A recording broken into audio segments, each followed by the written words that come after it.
بسم اللہ الرحمن الرحیم۔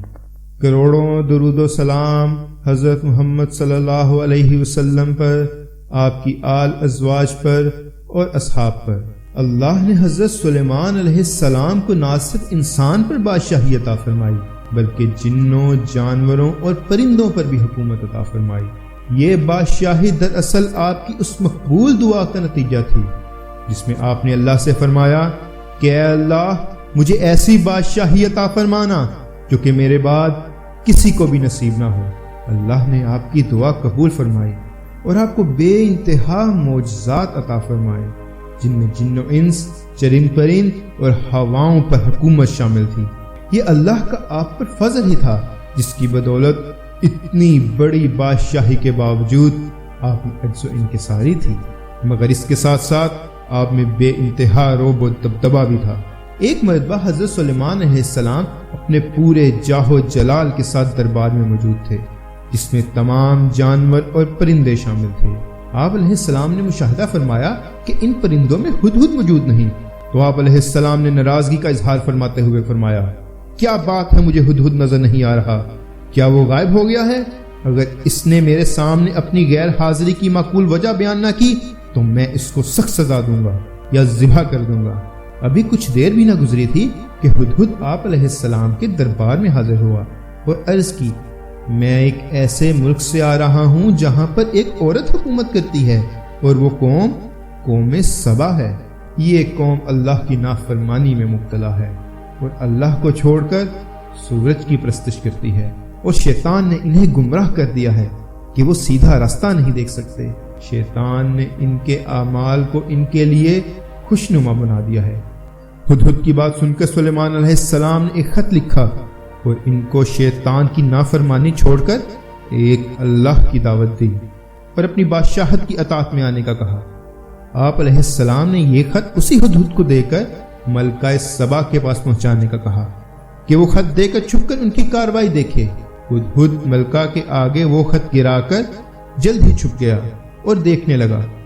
خط پڑھ کر ملکہ سبا نے اپنے وزیروں اور مشیروں کو طلب کیا اور ان کے سامنے اس خط کا حوالہ دیتے ہوئے کہا، یہ خط بادشاہ سلیمان کی طرف سے آیا ہے جو کہ اللہ کے نام سے شروع ہوتا ہے، اور اس میں ان کی اطاعت قبول کرنے کا کہا گیا ہے، نہیں تو وہ اس ملک پر حملہ کر دیں گے۔ وزیروں اور مشیروں نے کہا، بلا شبہ ہمارے پاس بہت بڑی فوج موجود ہے اور ہم لڑائی کی طاقت رکھتے ہیں، مگر فیصلہ کرنا آپ کے ہاتھ میں ہے۔ تو ملکہ سبا نے کہا، جب بادشاہ دوسری قوم پر حملہ کرتا ہے تو اس کو تباہ و برباد کر دیتا ہے اور اس ملک میں عزت والوں کو ذلیل کرتا ہے۔ ملکہ سبا چونکہ حضرت سلیمان علیہ السلام کی طاقت اور فوج سے بالکل بے خبر تھی، اس لیے اس نے چند قیمتی تحائف دے کر اپنے قاصدوں کو آپ علیہ السلام کے پاس بھیجا کہ وہ جائیں اور ان کی طاقت کا اندازہ لگائیں۔ جب قاصد آپ علیہ السلام کے پاس آئے تو آپ کی فوج اور جاہ و جلال سے مروب ہوئے اور تحائف کو آپ علیہ السلام کی خدمت میں پیش کیا۔ حضرت سلیمان علیہ السلام نے فرمایا، تم کیا مال سے میری مدد کرو گے؟ اللہ نے مجھے اس سے بہتر عطا کیا ہوا ہے جو تم مجھے پیش کرتے ہو۔ تم واپس جاؤ اور اپنی ملکہ کو اللہ اور میری اطاعت کا کہو، ورنہ میں تم پر ایسے لشکروں کے ساتھ حملہ کروں گا جس کا تم مقابلہ نہ کر سکو گے۔ قاصد یہ پیغام لے کر ملکہ سبا کے پاس واپس آئے اور انہیں تمام حالات و واقعات اور آپ علیہ السلام کی جاہ و جلال اور بڑے لشکر اور طاقت کے بارے میں آگاہ کیا۔ ملکہ سبا نے یہ سب سن کر حضرت سلیمان علیہ السلام سے خود ملنے کا فیصلہ کیا۔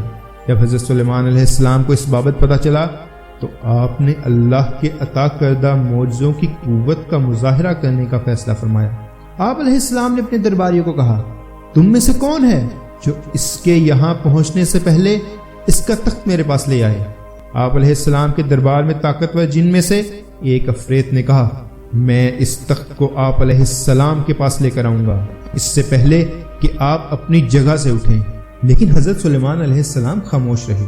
ایک اور صاحب علم جسے اللہ نے اپنے علم میں سے علم عطا کر رکھا تھا، اس نے کہا، اے اللہ کے نبی، میں اس تخت کو آپ کے پاس لے آؤں گا قبل اس کے کہ آپ اپنی پلک جھپکیں، اور اس کے ساتھ ہی وہ تخت حضرت سلیمان علیہ السلام کے سامنے پیش ہو گیا۔